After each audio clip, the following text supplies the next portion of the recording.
Black Navy SEAL accused of assaulting a white police officer. No weapon, no footage, just one man's word, and a system ready to believe the worst. When Tariq Dawson walked into that courtroom, he wasn't just a defendant. He was already a threat to their image, their comfort, their control. The judge didn't hesitate. "Cuff him," he said. Right there, in front of everyone. No questions, no defense. But Tariq didn't panic, because he knew something they didn't. And within minutes, everything they built around him would start to crack. What kind of man turns a courtroom built to crush him into a room forced to listen? Like, comment, and subscribe. Then come see how it all began. He didn't walk like a guilty man. He didn't walk like a hero either. Tariq Dawson stepped through the courthouse doors in a plain gray suit, shoes clean but worn, hands at his sides. No medals, no military stripes, no lawyers flanking him like armor. Just him. A black man walking into a courtroom full of white faces, knowing exactly how they'd already written his story. He looked around once. Not long. Just enough to feel the chill in the air. The kind of silence that doesn't come from respect, but expectation. The kind that says, "Sit down, don't speak. We already know who you are." At the front sat Judge Whitmore. Silver hair, eyes like ice. He didn't look at Tariq as he entered, didn't nod, didn't blink. Just scribbled something down and waited for the room to settle. As if he'd seen enough from the moment the door opened. As if his verdict had arrived before Tariq ever did. On the prosecution bench sat Officer Dwyer. Broad shoulders, clean shave, a uniform pressed so sharp it looked starched in hate. He leaned back in his seat with that same smirk he wore in the booking photo, the kind that says, "I got him." Not because of what Tariq did, but because of who he was. The charge was simple: assaulting a police officer, inside a precinct. No camera footage, no bruises on Dwyer's body worth noting, no weapon found on Tariq. Just a report, and the unwavering word of a white cop against a black man. As Tariq sat, the tension in the room didn't ease. In fact, it thickened. The bailiff watched him too closely. The clerk typed too slowly. A woman in the front row clutched her purse like it might fly off her lap. Every movement was heavy, like the floor itself disapproved of him being there. The court-appointed attorney beside Tariq leaned in. Young, nervous, barely out of law school by the look of him. His voice dropped to a whisper. "Stay calm, Mr. Dawson. Don't speak unless asked." Tariq didn't respond. He just looked straight ahead. The same way he'd looked on missions, when no one knew what would happen next, but someone had to hold the line. Judge Whitmore cleared his throat and began, his tone sharp and final. "This court is now in session. We are here to address the matter of State of Georgia versus Tariq A. Dawson, charged with assault and obstruction during lawful detainment." He paused, eyes finally lifting toward Tariq. There was no curiosity in them, no patience, just the cold satisfaction of a man who believed he already understood the world. "A decorated Navy SEAL. That's what I've been told," Whitmore said, almost casually. One might expect better judgment from someone trained to protect the public, not attack its officers. Tariq didn't flinch. He didn't need to, because he knew what this was. Dwyer stood to read his statement. His voice carried, loud, clear, and practiced. The defendant entered the station agitated, confrontational. When I asked him to remove his jacket, he refused. When I approached, he raised his voice and shoved me back. A few heads in the room nodded, not because they believed it, but because they wanted to. It fit the story they already told themselves. Tariq turned slightly, not to Dwyer, but to the space between them. His voice didn't rise, it didn't crack, it just existed, like truth often does. I never touched him. The room went quiet, not because they were listening, but because they didn't want to hear that. Whitmore leaned forward, resting his elbows on the bench. "We'll let the evidence speak, Mr. Dawson." But there was none. The body cam footage Dwyer claimed was corrupted. The security feed was mysteriously unavailable. All that remained was testimony. And in this courtroom, testimony had a color. From the back of the room, someone whispered, "That's the guy from the news, the SEAL." Someone else replied, "Doesn't matter. They said he went violent." The attorney raised a hand. "Your Honor, we'd like to request a delay until the body cam footage can be recovered." "No," Whitmore interrupted. "We will proceed. No hesitation, no deliberation, just command." Like Tariq's past, his service, his sacrifice meant nothing now. The judge adjusted his glasses and looked directly at Tariq for the first time. Not like a man seeing another man, but like a mechanic examining a damaged part. "You may have worn a uniform," he said, "but in this courtroom, you're just another defendant." Tariq held his stare, unmoved. And then came the words that shifted the air. "Some men walk into court already sentenced, not by law, not by truth, but by skin." No one said it out loud, but everyone in that room felt it. The war Tariq thought he left behind had just changed battlefields. There's a way they teach you to describe a threat, not by what he did, but by what he looks like. Dwyer stood in front of the court like a man rehearsing a ghost story. He spoke slowly, choosing each word with surgical precision. He was unstable, aggressive in posture. I gave him 3 verbal commands. He ignored every one. The jury took that in like gospel. Not one asked what those commands were. Not one wondered why a decorated Navy SEAL would suddenly snap in a public precinct in broad daylight with no weapon and no motive. "He squared up," Dwyer added. "Like he wanted to fight. I feared for my safety." That last line was the dagger. Not because it was true, but because it didn't have to be. Fear in a courtroom like this isn't measured by fact, it's measured by color. Judge Whitmore folded his hands and looked over at the defense table. The young court-appointed attorney cleared his throat and rose, clearly unprepared for the windstorm headed his way. "Your Honor, we're still waiting on confirmation from the department regarding the body cam footage. It may have what?" Whitmore cut in, his voice sharp, vanished into thin air. The room chuckled lightly. Dwyer didn't smile, but he looked satisfied, like the laugh belonged to him. "We're requesting a brief continuance, Your Honor," the lawyer continued, flustered. "We believe the footage is critical to evaluating the veracity of Officer Dwyer's account." Whitmore leaned back in his chair. His pause was deliberate, like a cat playing with a mouse it no longer needed to chase. "This court doesn't wait on fairy tales, Counselor." Then he turned to the jury and added, almost as an aside, "It's amazing how often evidence gets lost when someone's trying to delay the obvious." That line stuck. It wasn't just a dismissal. It was a warning, not to Tariq, but to anyone who might dare believe him. At the defense table, Tariq said nothing. His hands rested on his knees, fingers interlocked. His shoulders didn't shift. His gaze didn't waver. He looked like a man who had learned long ago that protest only fed the fire. Because in rooms like this, silence was not consent. It was survival. Dwyer returned to his seat. As he passed Tariq, their eyes met for half a second. That was all. Dwyer looked at him the way a hunter might look at the trophy wall in his basement. With pride, with entitlement. Not because he feared Tariq, but because he believed deep down that the system belonged to him. The jury, mostly white and middle-aged, watched Tariq the way one watches a dog behind a fence. Still, quiet, but always in their mind, potentially dangerous. Tariq's attorney tried again, this time with less confidence. "Your Honor, we respectfully submit that proceeding without the body cam risks a miscarriage of justice." Judge Whitmore didn't even blink. "This court proceeds with the testimony at hand. The officer's account stands unless proven otherwise. And so far, I see nothing in this room that proves otherwise." A small rustle moved through the benches. It wasn't loud, but it was telling. The sound of people settling into a conclusion before the story was done. Tariq adjusted slightly, not in protest, not in frustration.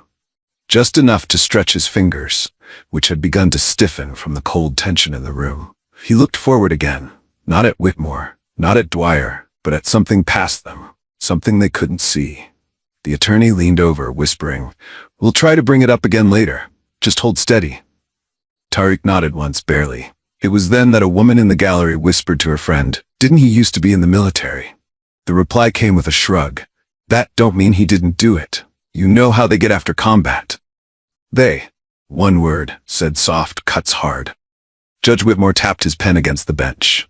"Let the record show that the defendant has offered no direct rebuttal to the officer's statement."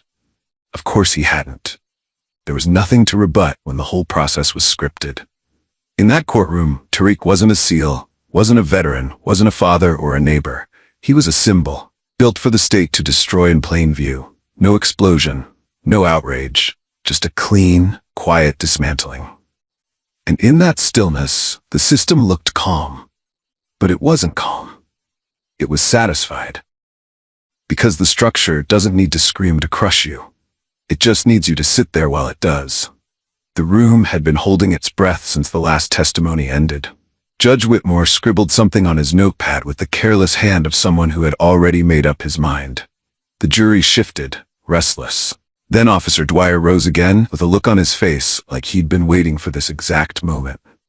"Your Honor," he said, turning only halfway toward the bench. "Based on the defendant's demeanor, I believe he may be emotionally unstable. For the safety of everyone here, I respectfully request that he be restrained." There was no twitch, no raised voice, no sign from Tariq, nothing. He hadn't moved an inch since the hearing began.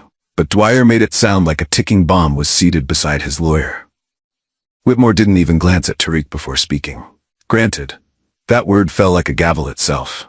Just one syllable, but it echoed in every corner of that courtroom like a declaration. No counsel input, no second look, just granted. The bailiff hesitated for half a breath. Maybe it was instinct, maybe it was discomfort. But that moment passed quickly. Orders were orders. Then something strange happened. Tariq didn't flinch. He stood up slowly, not in protest, not in fear, just steady, deliberate movement. He extended both hands forward, wrists together, as if he'd done it before, as if he knew exactly what would happen before it did. And somehow that stillness made the entire room uneasy.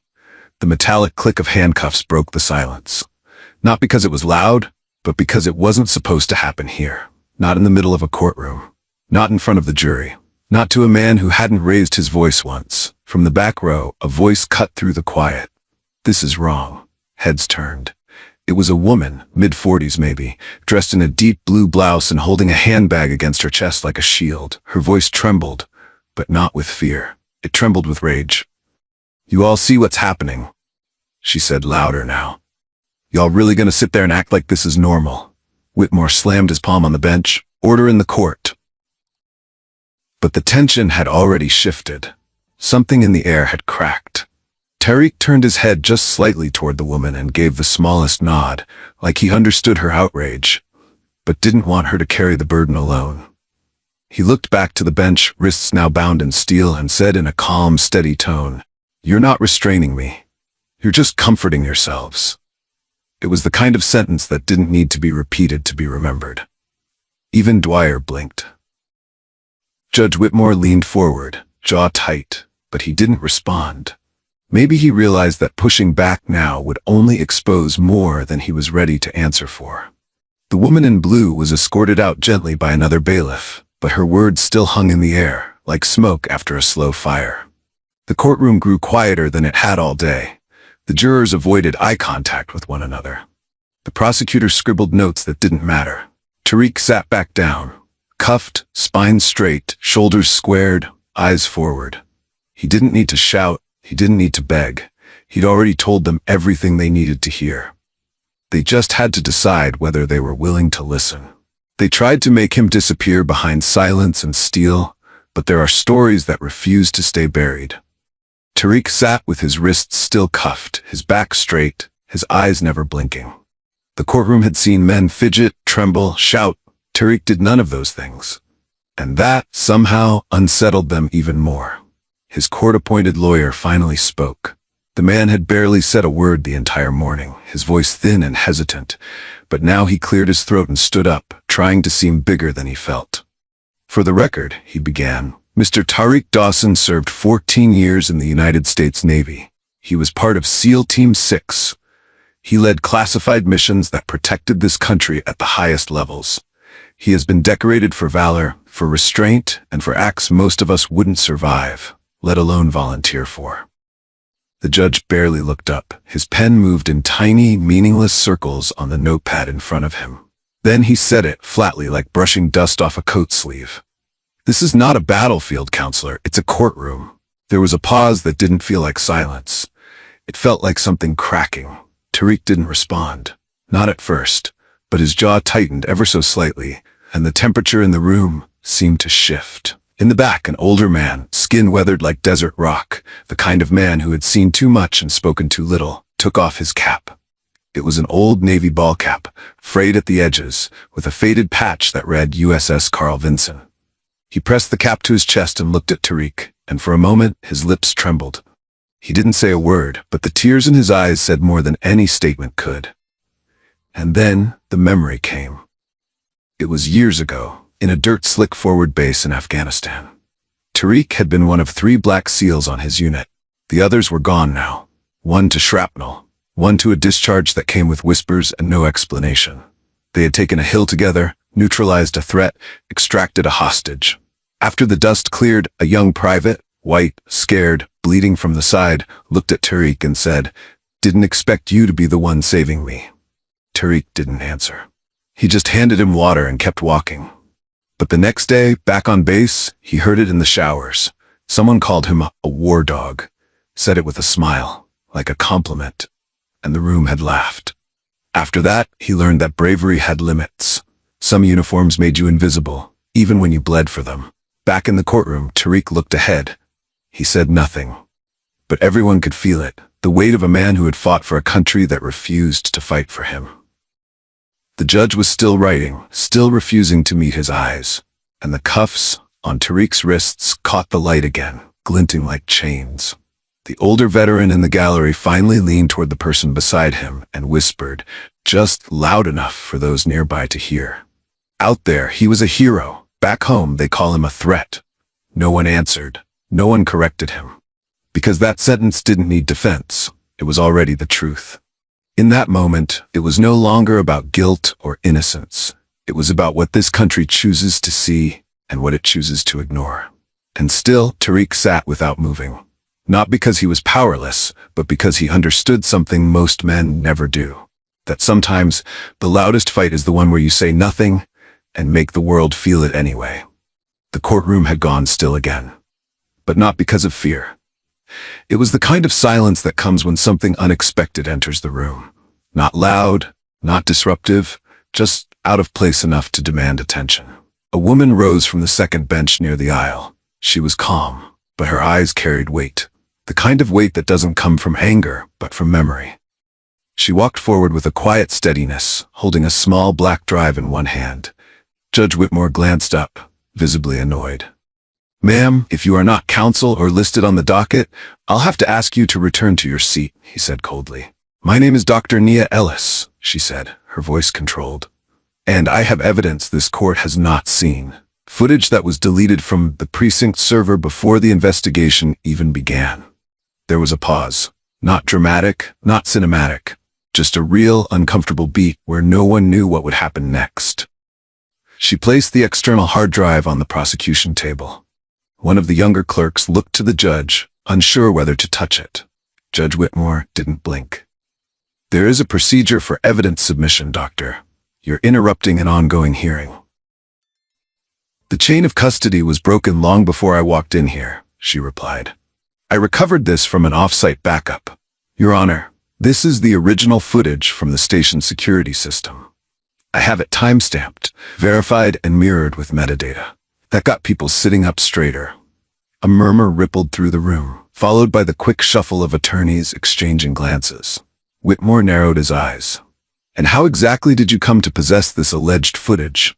Dr. Ellis took a breath. "My ex-husband was Major Stephen Ellis. He served with Officer Dwyer. They were close, until Stephen realized Dwyer had a habit of escalating situations involving black men. After Stephen died in a car crash last year, I was sent his digital archives. It was there I found this backup, footage Dwyer never thought anyone would see again." Whitmore sat back, arms crossed. "And you expect me to admit this into the record? A civilian appearing unannounced with a drive claiming to be the missing link?" The prosecutor stood, looking unsure. "Your Honor, if we—" "No," Whitmore cut him off. "There's no verified chain of custody. No official validation from a forensics team. This is hearsay dressed up in emotion." Tariq didn't move. He hadn't moved since the woman entered. But then, for the first and only time, his court-appointed attorney cleared his throat. The man had barely spoken more than a few words since the hearing began. Now, with a quiet voice and a calm demeanor, he rose to his feet. "Your Honor," he said, Under Rule 902 of the Federal Rules of Evidence, digitally stored video files, verified through standard metadata and unaltered timestamps, may be admitted without testimony if their authenticity is uncontested and the defense can verify source credibility. Whitmore blinked. The attorney continued, "The department has failed to provide the original footage. This witness provides a version backed by clear technical validation. In light of her connection to a previously involved officer, the court would be denying material evidence if it refuses to at least review the content." It was the longest sentence the man had spoken all day, and for the first time, Whitmore didn't have an immediate retort. He looked at Dr. Ellis, then at the drive. "Fine," he said curtly. "Load it. We'll view the footage, but let the record show I find the method of introduction highly irregular." Dr. Ellis gave a small nod, then stepped back, eyes never leaving Tariq. She had said her part. She had done her part. The clerk plugged the drive into the courtroom monitor. The screen blinked to life, and for a brief moment, no one breathed. What came next would change everything. The screen lit up with a soft blue glow, and the courtroom held its breath. At first, the footage was silent. No timestamp, no commentary, just a grainy hallway of the Riverhaven precinct. Tariq was seated in a chair against the wall, wrists resting on his knees. His expression calm, unreadable. There were no raised voices, no signs of resistance. Until Officer Dwyer entered the frame. He didn't walk in like someone clocking in for duty. He walked in like he had something to prove, like he'd been waiting for this moment. He stood over Tariq, speaking. The footage had no audio, but the body language was unmistakable. Jabbing a finger, leaning too close, then pacing. Then turning suddenly and slamming both palms into the wall, just inches from Tariq's head. Someone in the courtroom gasped. The next frame played with audio. "You think wearing that uniform makes you more than me?" Dwyer barked, face flushed with heat. "You people don't know your place anymore." Tariq didn't flinch. He didn't rise. He didn't speak. Dwyer continued. "You think that SEAL badge means anything in here?" And finally, Tariq answered. His voice was calm, low, and even. "You don't own me, not out there, not in here, not even when I wear this uniform." It was quiet. Not a heroic line, not a threat, just a truth laid bare, clean and sharp as a blade. Then, without warning, Dwyer grabbed Tariq by the front of his shirt and shoved him backward, hard. The chair toppled. Tariq hit the ground but didn't strike back. He didn't even raise his arms. The courtroom recoiled. Someone said, "Jesus." The video cut for a second, then resumed. Tariq was back in the chair. A different officer, older, visibly disturbed, stepped into the frame. Tried to pull Dwyer back. Dwyer shrugged him off. Then came the final line, caught perfectly on camera. "You may think you're protected," Dwyer hissed, "but in this building, you're just another threat we're allowed to put down." That was the moment Whitmore rose from the bench. "Turn it off," he snapped. No one moved. "I said turn it off." His voice cracked, sharp and brittle. The clerk looked up, terrified, but Tariq's attorney leaned over and whispered something. The video continued. It showed Dwyer leaving the room, adjusting his collar. Tariq, still seated, slowly sat upright and stared at the camera. He didn't blink. He didn't speak. He just looked. And it was that silence that burned the most. When the footage ended, no one applauded, no one shouted, but the air felt scorched, thick with realization. People were breathing differently now. Judge Whitmore slammed his gavel, once, twice. The sound echoed, but it didn't carry authority. It sounded like panic. "This court will now recess," he began. Tariq finally looked up, looked directly at Whitmore. "You don't want the truth," he said, his voice calm but cutting. "You want surrender, and I don't owe you that." It wasn't said loud, but it was said loud enough. The courtroom didn't erupt. It didn't need to. The weight of what they had all seen did the speaking. And from that moment on, no one in the room could pretend they didn't know. Because when a lie burns that hot, it leaves no room for shadows. The judge called for a brief recess, but no one moved. The room didn't breathe the same way anymore. Something had shifted, and even those who pretended not to see now found themselves blinking into the light of the truth. Whitmore sat stiffly, his fingers tightening around the armrests of his chair. His gavel sat idle, a useless symbol now. He tried clearing his throat, but the sound fell flat. It was the first time all morning he looked smaller than the bench he sat on. The clerk whispered something, but Whitmore didn't hear. He was staring at Tariq, who sat perfectly still, his hands folded neatly, eyes cast forward, not smug, not angry, just certain. And then, for the first time since he entered that courtroom, Tariq smiled. Barely. A quiet curl at the corner of his mouth, not out of victory or satisfaction. It was the kind of smile you see on someone who already knew the outcome long before the game began. He leaned just slightly and whispered to his attorney, who didn't reply. The lawyer simply nodded, straightened a single piece of paper on the table, and waited. That's when Whitmore stood up. Abruptly. Too fast. He adjusted his robe as if to remind the room he was still the one in charge. But no one was watching him anymore. Because at the very back of the room, a man in a gray suit rose to his feet. He wasn't part of the gallery. He hadn't said a word. He'd been there all morning, sitting in the last row, not blinking, not shifting. Now with quiet precision he turned and walked out the door. No one stopped him. No one asked who he was. But his presence had weight, like a thread being pulled from fabric, unraveling everything it passed through. Tariq didn't turn to watch him go. He didn't need to. Whitmore, on the other hand, suddenly looked rattled. He shuffled papers that didn't need shuffling. He glanced toward the exit. He wiped his forehead with a folded handkerchief that appeared from nowhere. And in the stillness, Tariq spoke again. Just loud enough for those closest to hear. Even silence has weight. You only notice it when it shifts the room. It wasn't defiant. It wasn't for show. It was observation. Like he wasn't fighting the system. He was letting it reveal itself. Someone in the gallery coughed. Another adjusted their seat. And in that collective discomfort, the entire courtroom seemed to tilt. Something invisible had changed. The system was no longer just grinding forward. It was hesitating. For the first time, it seemed unsure of its next move. Not because of a loud protest or a dramatic speech, but because one man refused to play the part they'd written for him. There was power in that refusal.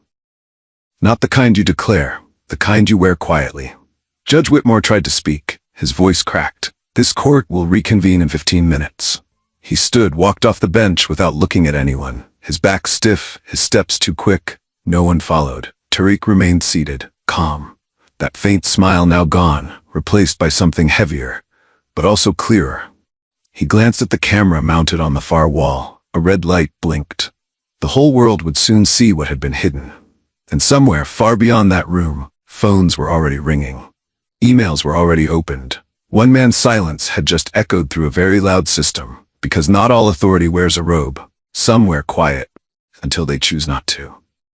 When the courtroom reconvened, the air felt thinner. People sat differently. Straighter backs, quieter breaths. Even the walls somehow seemed to be listening. Tariq was already seated when the judge returned. Calm, composed, his hands resting gently on the edge of the table. Whitmore's robe looked heavier now, as if it carried more than fabric. His eyes darted toward the man in the gray suit's empty seat at the back. It hadn't been filled again. It didn't need to be. Then the courtroom doors opened. A young man in a navy uniform walked in, silent as shadow. He carried a slim envelope, sealed and crisp. Walked straight to the defense table and handed it to Tariq's attorney. Then he left. No salute. No word. The lawyer, usually forgettable, suddenly looked taller. He held the envelope like it contained a verdict of its own, then turned to the judge. "Your Honor," he said with clarity that startled even the stenographer. "We've received an official communique from the Department of Defense. Sealed. Marked urgent." Whitmore hesitated, then motioned him forward. The courtroom watched as he slit the envelope open with a practiced finger. His eyes scanned the first page, then the second. And something changed. It wasn't dramatic, it wasn't loud, but the shift in his expression was unmistakable. Arrogance drained from his face like color from a dying light bulb. His lips parted, his hand trembled just slightly as he reached for the phone by his bench. He dialed. A pause. Then he stood straighter, as if the voice on the other end had slapped his spine into position. "Yes," Whitmore said quietly. "I'm looking at the letter now. Can you confirm this?" Silence. Then the answer came, loud enough that even the front row could hear. "He is active. Protected. Direct authorization." Whitmore didn't speak for a full 5 seconds. When he did, his voice lacked all the steel it had earlier. "This court," he said slowly, "dismisses all charges against Mr. Tariq Dawson. Effective immediately, this proceeding is concluded." The words hung in the air like smoke. No cheers, no gasps, just the silence of a room realizing it had been part of something much bigger than itself. Tariq didn't move. He didn't even blink. It was Whitmore who avoided his eyes now. The judge stood, adjusted his robe, and walked out without another word. His steps were quicker this time, almost like retreat. The gallery remained seated. No one left. No one spoke. Only the lawyer turned to Tariq, placed a hand gently on his shoulder, and whispered something no one else could hear. Tariq nodded once, and still, no sound. Because what happened next wasn't something that needed noise. It didn't require speeches or drama. It required gravity. And gravity was everywhere now. Even the court officers looked uncertain. One reached for his radio, then hesitated. Another took a step toward Tariq, then stopped himself, as if some unspoken line had been crossed and they weren't sure which side they stood on anymore. And Tariq, still, steady, unmoved, stood up. Not to celebrate, not to gloat, but to leave. That was all. Because sometimes the most powerful thing a man can do is simply walk out of the place that tried to define him, on his terms. And that's what he did. Walked out of the courtroom without looking back. Past the pews of people who now saw him not as a defendant, not even as a Navy SEAL, but as something harder to name. Something that made them examine their own silence. And in the stillness he left behind, one truth remained. Real power doesn't demand the room. It changes it by standing still. The courtroom had just fallen into the kind of silence that doesn't ask for attention. It commands it. Every breath, every shift in a seat, felt amplified in the absence of Whitmore's voice. He sat frozen behind the bench, pale and sweating, eyes darting between the sealed envelopes still on the table, and the man who had just stood and walked to the center of the courtroom without being told to. Tariq Dawson stood tall. No cuffs on his wrists, no hesitation in his posture. Just presence. He didn't speak. He didn't need to. His silence had more weight now than the judge's gavel ever did. He slowly turned to face the courtroom. Not like a defendant asking for mercy, but like a man returning to reclaim something that had been stolen quietly, deliberately. The same courtroom that once looked at him with suspicion now couldn't look away. Then it happened. One woman in the back row rose to her feet. She looked to be in her 60s, white hair pulled into a tight bun, wearing a faded VFW pin on her coat. Her expression didn't waver, just pride. No applause, no words, just stillness. Another stood, then another, and another. Within seconds, the entire room was on its feet. White, black, old, young. Some were from the press, some were strangers. Others had likely come in expecting a routine court proceeding and instead found themselves witnessing something historic. Not a verdict, not an acquittal, something deeper, a reckoning. No one instructed them. No one moved first. It was as if the room itself knew what dignity looked like when it rose from the ashes of injustice. And today, that dignity had a name. Tariq Dawson. Tariq didn't smile. He didn't raise a hand. He simply turned to Whitmore one last time. Their eyes met. It wasn't anger Tariq gave him. It was something worse. Recognition. The look you give a man who had power and chose cruelty anyway. The look you give someone who built their throne on silence and was now being stripped of it, piece by piece in front of the very people they once ruled. Whitmore shifted uncomfortably in his chair, no longer the master of the room. His robe looked heavier now, too formal for someone who had been so publicly undone. Then came the sound that cut through everything. Not a shout, not a cry, but a single sentence from an elderly black man seated near the front. He didn't have to yell, he just stood. It echoed, not in volume, but in impact. The courtroom didn't erupt, it didn't cheer, it breathed. Some wiped their eyes, some stood with fists clenched at their sides, holding back decades of memory and fury. But no one sat down.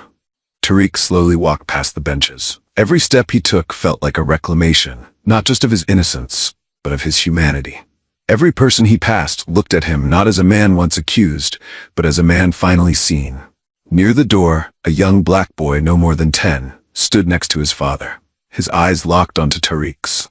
Without thinking, he whispered to his dad, "I want to be like him."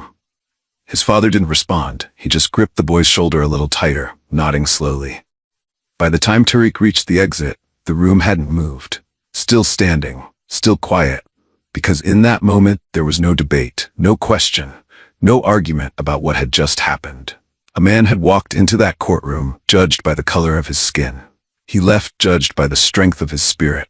And that kind of verdict, it doesn't get filed in records, it gets remembered. The final line of narration settles in. Dignity does not shout, it rises. The courtroom sat in a strange silence. Tariq Dawson stood alone now, no longer in handcuffs, no longer shackled by accusation. For the first time since the trial began, he didn't just exist in the room, he took it. He stepped forward slowly, his boots pressing into the floor like they had weight, not just from his body, but from everything he'd carried to that moment. His eyes never left Judge Whitmore's. The same judge who once refused to see a man, only a label. Aggressor. Threat. Criminal. Now that same judge couldn't hold his gaze for more than a second. Tariq stopped in the middle of the room, turned to the gallery, then back to the bench. He didn't raise his voice. He didn't need to. "I didn't come here for your sympathy," he said quietly, but the words echoed through every corner.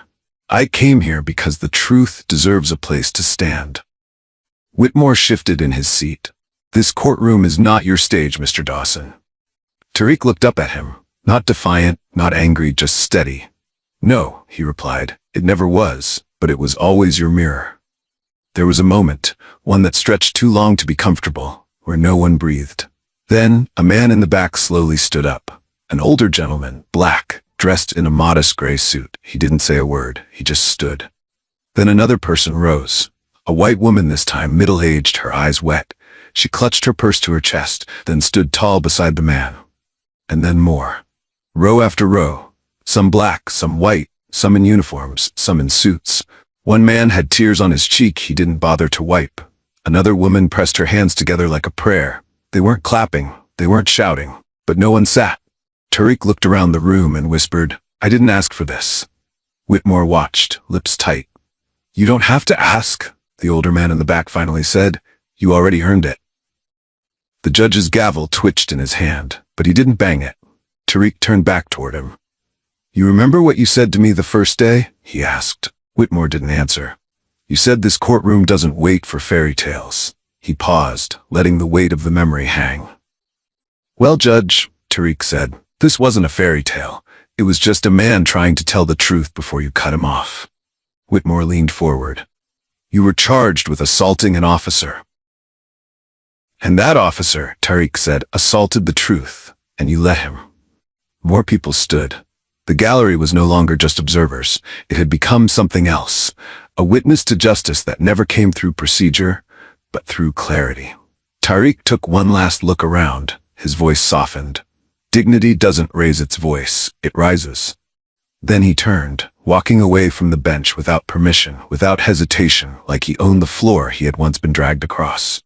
And still no one sat, not because someone told them to, not because it was expected, but because something had shifted in that room. Not the law, the standard. Some stories don't need loud voices or big moments to leave a mark. Sometimes it's the quiet ones that stay with us the longest. Tariq's story reminds us that dignity doesn't shout. It stands. It endures. And in a world that often judges by skin before truth, real justice is found in those who refuse to be broken. If this story meant something to you, please take a moment to like the video, share it with someone who still believes in the power of truth, and subscribe to Handcuffs for more stories that speak straight to the heart.